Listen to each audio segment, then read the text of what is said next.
Herkese merhaba, kanalıma hoş geldiniz. Bugün sizlerle biraz benim de yaşadığım bir sorundan ve bununla nasıl başa çıktığımdan bahsetmek istiyorum. Şöyle ki bildiğiniz gibi lisede dersler çok yoğun, çok fazla farklı ders görüyorsunuz ve gerçekten hani ortaokuldan sonra bence çok zorlayıcı ve hani insanı gerçekten yoran bir ders programına giriyorsunuz. Şöyle ki şu anda hani sayısal derslerden bir sürü ders görüyoruz, sözellerden bir sürü ders görüyoruz. Birçok dil dersimiz var ve bu yüzden de böyle gerçekten çok fazla her şey üstüme gelmiş durumda.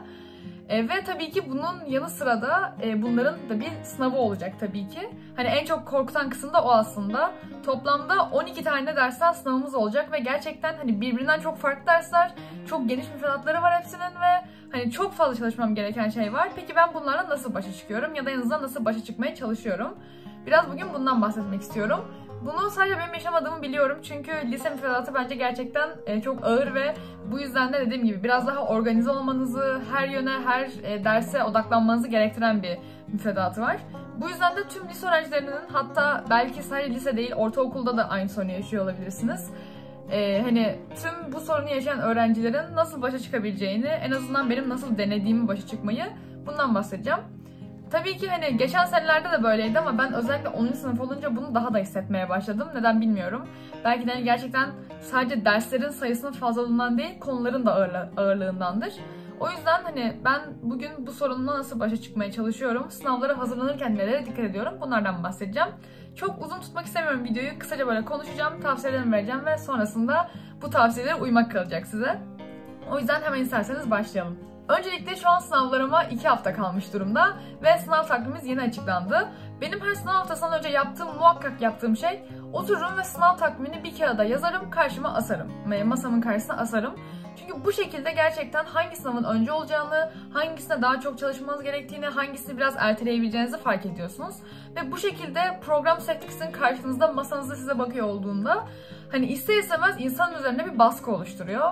Hani belki bu sizi strese sokuyordur, hani çok faydalı olmayabilir ama benim üzerimde, hani ben stres altında daha iyi çalışan bir insanım. Bu yüzden benim üzerime böyle bir stres, böyle bir baskı uygulayınca bende çok iyi sonuç veriyor.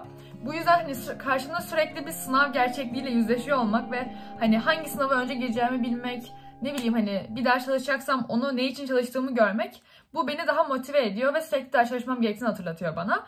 Bu yüzden de ben dediğim gibi şu an mesela sınav takvimimiz yeni açıklandı. Oturdum ve sınav takvimini bir kağıda geçirdim güzel bir şekilde.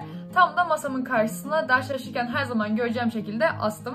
Bu benim aslında sınavlara kendimi psikolojik olarak hazırlamamın ilk adımıydı. Sonrasında biraz daha dersler hakkında neler yapıyorum bundan bahsedeyim. Şöyle ki ikinci olarak söylemek istediğim şey, her dersin her konusunu bir kağıda yazıyorum. Yine biraz daha planlama, programlama üzerinden gidelim. Çünkü gerçekten siz bu kadar fazla sayıda dersi, 12 tane sınavın tüm konularını çok iyi bir şekilde bilebilmek için organize olmanız gerekiyor. Çok iyi bir planınız olması gerekiyor. Bu yüzden de dediğim gibi işte fiziğin, matematiğin, kimyanın, edebiyatın, coğrafyanın, tarihin ne varsa bütün hepsini, hem ders isimlerini yazıyorum, yanına bir de sınavda hangi konular çıkacak bunları yazıyorum. Böylece elimde çok kapsamlı ve aslında kazanım listesi oluyor. Ve hani ona uyarak gidebiliyorum. Eğer hani belki oradan çalışmıyorsam bile sınava birkaç gün kala acaba hangi kazanımları bitirdim, hala bir konuda eksiğim var mı, bunu görebiliyorum. Bu şekilde hani sınava girerken hiçbir konuya ben buna çalışmamıştım ama sınavda bu çıktı demiyorum. Hani klasik of ya çalışmadığım yerden sormuşlar sorunu vardır ya, onu yaşamamak için kendimce böyle bir çözüm buldum. Bunu da işte yine isterseniz karşınıza bir yere asabilirsiniz. Belki konuları yaptıkça tiklersiniz ve böylece hani ne kadar ilerlediğinizi, toplam sınav müfredatının ne kadarını çözdüğünüzü görmüş olursunuz. Ben de bunu bu şekilde yapmaya dikkat ediyorum. Üçüncü tavsiyem şu olacak. Bazen hani ben şey konusunda eskiden çok takıntılıydım. Her konuyu işte önce konu tekrar yapayım, sonra soruları çözeyim, böyle daha iyi öğrenirim diye çok hani bu konuda aşırı detaycıydım. Ve ben hani şöyle bir özelliğim de var. Bunu biliyorum öz eleştiri olarak. Ben bir şey yazmadan anlamıyorum. Okuduğum bir şey aklımda kalmıyor. İzlediğim bir video aklımda kalmıyor. Benim bir şeyi gerçekten öğrenmem için bunu yazmam gerekiyor. Ve bu da doğruya doğru beni yavaşlatan bir şey. Hani bir arkadaşım bir saatte okuyarak bir şey öğrenebiliyorsa benim onun gerekirse aynısını, hani özet bile çıkarmadan aynısını yazmam gerekiyor. Ve bu da tabii ki bana genelde 2-3 kat daha uzun süreli çalışmalara sebep oluyor benim için. Bu yüzden de ben hani bazı zamanlarda da bildiğim konuları tekrar etmeyi kendim için zaman kaybı olarak görebiliyorum. Bu yüzden de bir süredir şöyle bir şeyler de deniyorum. Mesela tarih dersini çok iyi dinlediniz. Gerçekten takip ettiğiniz konuları biliyorsunuz, az çok hakimsiniz. Önce konu tekrarı yapmayın. Çünkü büyük ihtimalle hani konuya %100 diyecek olursak %70'i sizde var onun. O %70'lik yeri tekrar yazmakla, tekrar okumakla hani gerçekten bence vakit kaybetmeye gerek yok. Bunun yerine önce bir test çözün. Hani mesela kendinize bir genel kazanımların olduğu test bulun. Bu işte ünite sonu testi olabilir, bir test kitabındaki veya bilmiyorum her konu başlığından bir test çözebilirsiniz.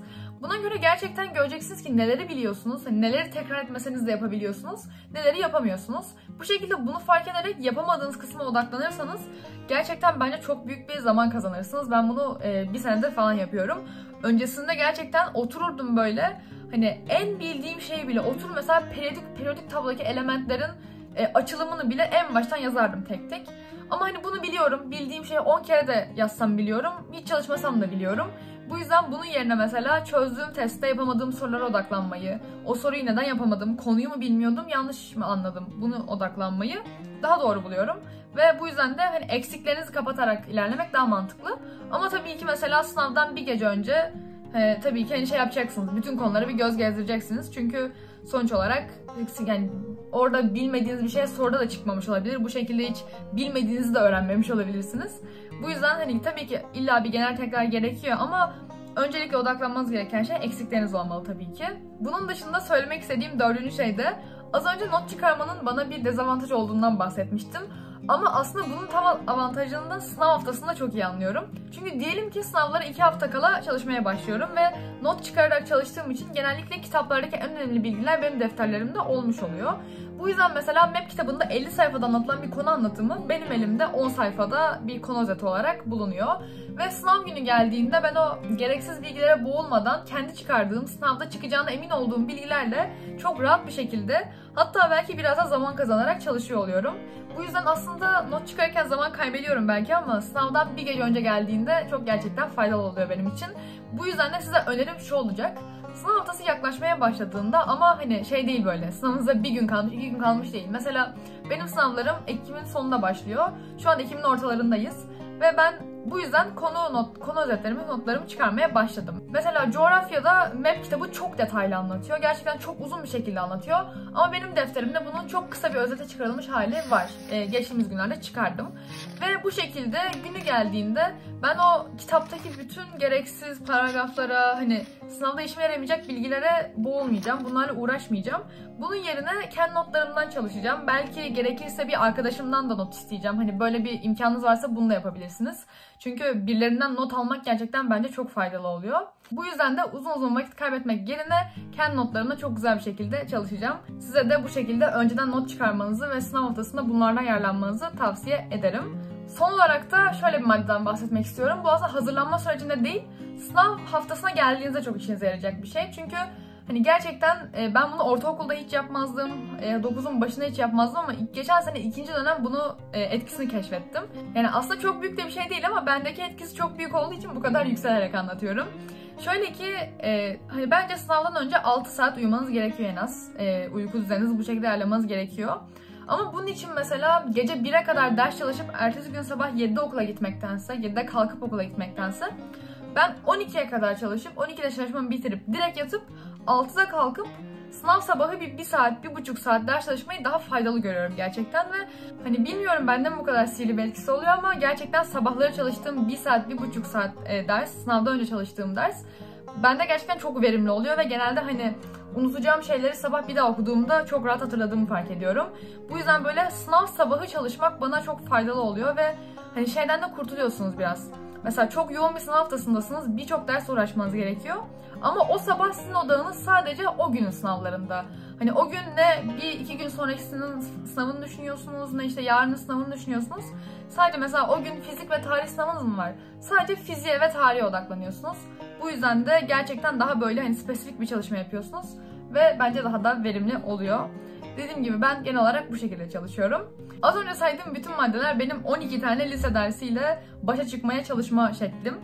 Bu sene gerçekten çok stres oldum. Hani neden bilmiyorum ama dersler bana çok yoğun geldi. Bir yandan okul dışında da hani farklı sınavlara da hazırlanıyorum.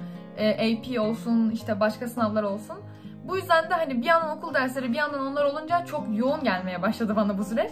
Ve o yüzden de böyle kendime göre biraz daha organize olmayı, daha planlı çalışmaya özen gösteriyorum. Bu yüzden de sizlerle bunları da paylaşmak istedim. Umarım siz de eğer hani farklı dersleri aynı anda aynı seviyede yürütmekte zorlanıyorsanız bu video sizin için faydalı olur. Çünkü bence hepimizin ihtiyacı vardı buna.